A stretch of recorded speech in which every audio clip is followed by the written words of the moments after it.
first, siguro yung question na, the first time you've learned na guest kayo ni Miss Lani, ano yung unang pumasok? First time with Miss Lani? Yes. Ano unang pumasok sa isip mo? Itong Ben, tama? Ben? Paolo, tapos Paulo, Miguel. Okay. Andrew. Hindi, sanay alam namin sa inyo. Paulo yung first. Ano po so si Miss Lani po, of course, we grew up with her music, and then aside from that, kapag nasa GMA din po kami, nakasabay din namin siya nakasama namin siya sa backstage, stage, and be part of this show, but most especially after hearing yung story niya, especially the past 5 years for her and her family and her husband.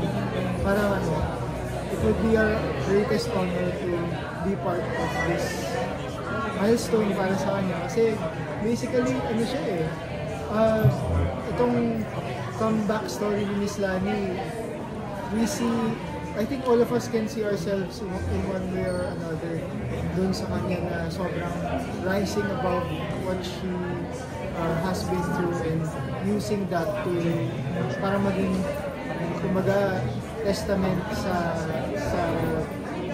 kay God tsaka sa resilience nila rin as a couple and siya rin as an artist. So there are so many things na we want to celebrate with her sa concert na to. Kaya thank you po Miss Lani for making us a part of this. Benjamin, ikaw? Ganun din po. Parang kumbaga yung pagkakataon kasing maging bahagi ng taga-kwento ng lahat ng nangyari sa kanya and how she rose above it. I think that's kung may number one na parang sobrang tumatak sa amin at talagang nagpapasalamat kami, naging bahagi kami ng lahat ng ito. Andrew? Especially as musicians, naging sobrang real kung how something like this could happen to anyone, and it really helps us like sobrang laking inspiration ng ginagawa ni Miss Lani ngayon na kahit ma-put ka in a situation na halos mawala completely yung gift mo, to still fight for it, for the love of music, for the love of what you do, for the love of what makes you. Parang she was at the point of giving up, pero nandito siya right now to give us a full concert, parang to go from that low point to now here. Tapos we just saw her sing, we just witnessed her sing, tapos just ko parang walang nagbago. It's such a, like what they said, testament to how hard work, like real hard work and real passion can get you anywhere basically. And then this is, anyone can answer this. You're very, very popular, phenomenal. What can you say about your success right now? I think parang sa palagay ko po pagka ikaw ay isang musikero at gumagawa ka ng kanta, syempre masarap sa pakiramdam na maraming nakikinig ng mga awitin. But also at the same time, parang malaking karangalan na magpatuloy at mag-inspire. Magpatuloy meaning magpatuloy ng kwento ng mga katulad nila Miss Lani na parang during the time na sila yung nagsisimula, they have done so much for Filipino music, and then I would say we have worked so hard to continue what they have started, but magbahagi ng kaalaman namin, I would say, sa mga nagsisimula at mga bumubulusok ngayon din na mga artist. Ang sarap na maging bahagi ng lahat ng yun. Parang, kasi at the end of the day, we always view music as something that's timeless. Whether you started 30 years ago, or started now, or you started in the future, parang masarap maging bahagi nun. At as long as we can, as long as we're able to make music, we're gonna keep doing it. Well, comment lang ang pinag-usapan namin kanina. Correct us, kasi kayo yung mga magagaling sa words. Yung bumubulusok sa baba, yung pumapaimbulog ka pa. Yung pangalawang salita po yun, hindi ko actually narinig po yun. Ano nga ulit yun? Pumapaimbulog. Pumapaimbulog. Ang ganda ng salita yun. Pag bumubulusok naman. Okay. Kasi ang sa palagay ko, ay ang pagkakaintindi namin palagi sa bumubulusok, parang nag-ano siya eh. Pero parang nga siyang avalanche. Yes, Pababa. oo, actually. Pero people... Madami talagang medyo nalilito kahit Oo. naman. Pero kasi ang ina-associate ng mga tao sa bumubulusok, parang siyang nag-build up. Yes, o parang Parang lumilipad. gumaganon. Oo. Bagong salita. Parang umaarangkada. Oh, yes. Umapaimbulog. Alalahanin ko yun. Pwedeng magamit siya. Magagamit Oo, yan. ang ganda ng salita mo. Umapaimbulog sa kalawakan. Anyways, if I didn't want to ask you, when is it easier to create music? When you're sad or when you're happy? I think, ang sagot ko dyan, neither. But it's easier to create music when you have a lot of headspace. Meaning, pag wala kang masyadong iniisip. Kasi, pero, ano yung pagkukunan mo? Parehong yung sobrang saya mo, tsaka sobrang lungkot mo. Pareho yan. Pero kadalasan kasi, kunyari po sa career namin, hindi lang naman songwriting yung ginagawa namin. Parang, nag-schedule din kami, tapos nagpo-concert, tapos nagpo-practice. Pag sabay-sabay nangyayari lahat yun, wala kang masyadong space sa utak mo. Mahirap magsulat. Kasi ang dami mong iniisip. Pero, so ang magagawa mo instead is, kung nasan ka, ititaken mo lahat ng karanasan na yun. Kunyari may nangyayari sa'yo sobrang lungkot or sobrang saya. Kahit hindi mo naisipan ng kanta, basta maramdaman mo lang. Kunyari, Present. be present. Parang kunyari, birthday ng asawa mo. Or parang, for example, sa trabaho, parang may good news. Maging sobrang saya ka. Or kunyari, heartbroken ka. Maging heartbroken ka. Kasi kapag ka umabot yung point na maluwag yung schedule, maluwag yung magugulat ka, may masusulat ka ba? It's nice that we learned that eventually though, kasi parang yung natural sa ating Pinoy, pag malungkot tayo, doon tayo mas like we'd call a friend like, Tol, medyo lungkot ako ngayon, or like, man, ang daming bad trip na nangyari sa akin. But not as often do we call people to say na masaya tayo. So I feel like to write it down and to be more present also in what makes us happy. It's also a really nice place to get musical ideas, especially when you're starting out. Kasi yung natural talaga pag ang heartbreak, may masamang nangyayari. But to be present also in yung happy moments. Super important yun as a songwriter and as people. Pero basta masusulat mo lang siya pagka hindi ka masyadong busy. Yeah. Pag yun nga, Pagka a lot of Clarity. Tapos ito, recently naging talaga to pinag-usapan, yung weight loss journey. Kasi ikaw, very gather. Pareho po kami. Oo. Ang dami niyong na-inspire. What can you tell these people who inspired in your weight loss journey? Ang masasabi ko po sa experience ko, ibang bahagi yung pag-lose ng weight, ibang bahagi pa yung pag-maintain. Kaya, so kumbaga, kung may matutunan ako ay i-try mo siyang gawing kumbaga bahagi ng buhay mo, imbis na parang ibang chapter pa ngayon talagang mahirap mag-lose ng weight talaga, pero parang pagkatapos nun, try mo siyang gawing bahagi ng buhay mo na parang healthy living. Gawing lifestyle. Mahirap siya, pero kaya siya. And siguro aside from yung personal health reasons, admittedly, ang part ko kung bakit namin tinatry is para din mag-inspire din.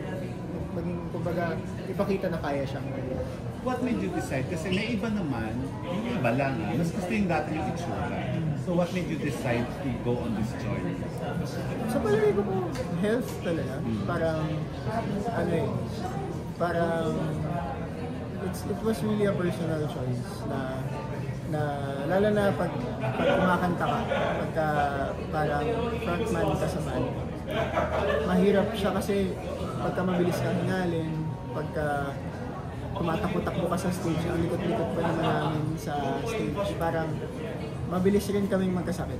So parang yung nangyayari, at some point, sabi namin, hindi na kaya itong ganito. So kailangan namin to do something about it.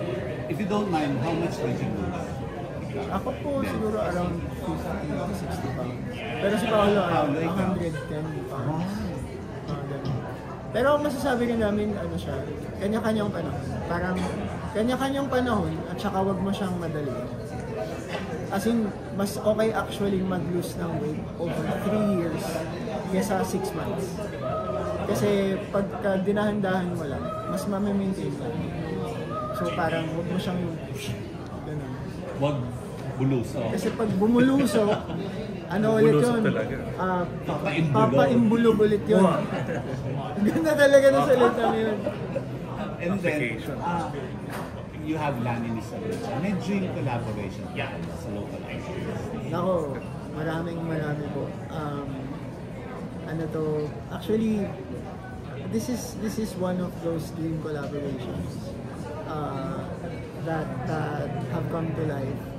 Both, ano siya we always look at it in 3 ways. Parang gusto naming makakollaborate yung mga legendary performers.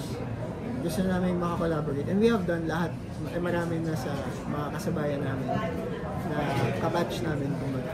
Tapos may mga nagawa rin kami na gusto namin mag-collaborate sa mga yung kakalabas pa lang. Yung kakasimula pa lang.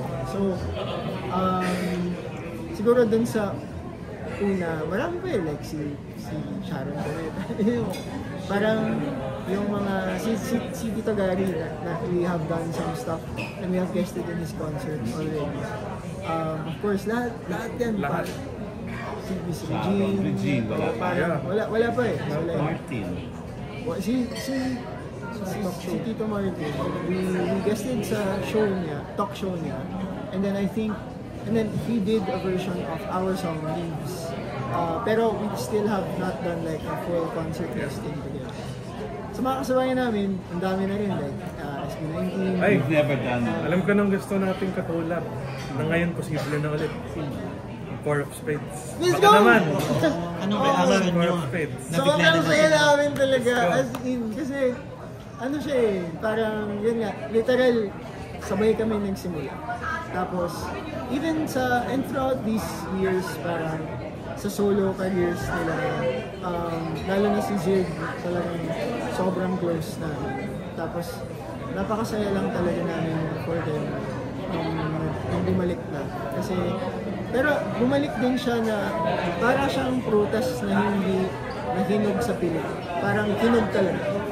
Kasi I think they've gone through so much individually and now that they're together, I think it's a really good time for them to come back. Pinaplano na ba? Dapat may plano na. Naalala. Yung inyong call-up. Dati parang may mga, noong 2018 parang may mga very casual conversations lang. Uy, paano kung mag-concert tayo ng sabay? Si Daddy A pa yung tatay ni Blaster. Kausap pa namin, tapos nag-usap sila nung mama naman namin na parang paano kung mag-join concert tayo? So, But then we both got so busy tapos nag-pandemic and ever since parang di na siya natuloy. So, pero astig yun, gumayan. Pero ayaw rin namin siyang maging chill. Nora. Parang kung sakaling the moment calls for it, we'll be ready. Tapos nga SB19. SB, grabe, yun din, grabe sila. Kasi hangang-hanga rin kami sa Jordan na SB. Ever since, ngayon. Pumapa yung bulog. And for our last question, kasi nag-viral ito sa post na Ayan po, yes. nag-160,000 reactions. So, anong masasabi niyo dito? Alam niyo po, destiny talaga yung may mga moment talaga na hindi mo talaga maipagkakait na ang Diyos na lang talaga yung nag-a-align ng mga moments na ganyan. Kasi, nung ina-analyze namin, anong chances na yung suot nila? Parang yung nandun sa picture. Hindi lang yung kulay kung hindi pati yung nakasuit si Will, tapos si Bianca naka-dress. So parang, tas yellow and blue, parang totoo pala yung mga ganyang moment. And ano lang, we wish the both of them the best in their careers. And you know, if a project comes together to work on something, we'd be very happy if that happens. But like I said, only if it calls for it. So sobrang Saya namin, astig din yun. Na napabiro pa kayo na sa kanila na lang yung kanta. Ayun nga, grabe talaga. Di ko biro yun, sa kanila na rin talaga. Ang Ako naman, galing. my last question is to each one of you. If you make a song based on yourself, anong title? Paolo. Ano po, ako, may utang pa kasi ako sa nanay ko na kanta na di ko pa daw siya ginagawa. So, may sinusulat ako actually na song na yung pangalan, Haligi at Ilaw. So, para sa nanay. Hindi naman niya, sana hindi niya mapanood to. Kasi surprise to Surprise para. pa. Sige, sige. So, wag niyo na lang po ipakita yung part na yun. Ako Ano naman, nagsabi ka ng isa pa na pwede namin isa? ano din, may isa pang sinusulat na song na actually medyo related din sa kwento ng Islam in terms of like parang being a testament. Testamento yung pangalan. Ano pangalan? Testamento. Testamento Tagalog. Okay. About parang journey of resilience. Resilience. Kanina sila. Ikaw, Benji. Ano po no? Yung question is kanta. Kanta about yourself. Kung gusto mong gawin. Tungkol sa'yo ha? Okay. Anong title and about what? Ako naman po nakakatawa kasi actually may mga nasusulat na songs, actual songs. So, ako naman, ang title ng song ay Duyan. Tapos, yung kanta ngayon tungkol sa amin ng asawa. Kasi kinasal ako 2 years ago. Tapos, sobrang lawak din ng kwento namin ng asawa. So, In a nutshell, bakit Duyan? yung Duyan po, lyrics kasi siya sa song namin na araw-araw. So parang yung lyrics kasi nung simula, umaga na sa ating Duyan. Tapos yung kaya siya Duyan, in a nutshell kasi it's both about building a home together and about building a life together. So yun yung Andrew. Actually, meron din ako mga nasusulat na kanta, so funny you asked this. It would be a song about dealing with social anxiety, and it's a really weird thing to be a socially anxious person in this line of work because we deal with a lot of people. Why do you have social anxiety issues? Yeah, medyo shy talaga ako sa person. Baka di lang halata ngayon kasi I've learned to mask it with many years of training. Pero madalas ako very awkward, have difficulty in social situations, and so I'm writing a song called Out of Breath for the times that I feel like nawawalan na pa ng hininga being in big groups of people, but also trying to still figure out how to be present in the moment. Hindi halata. You speak so well in front of everyone. Thank you, masking. You've overcome it na. Anyways, guys, thank you very Salamat po. much. Thank you. Congratulations. I hope to see you Salamat. on the 21st. Yes, Kita-kits po tayo sa 20. Yes. it's gonna be a show. Thank you. Salamat po.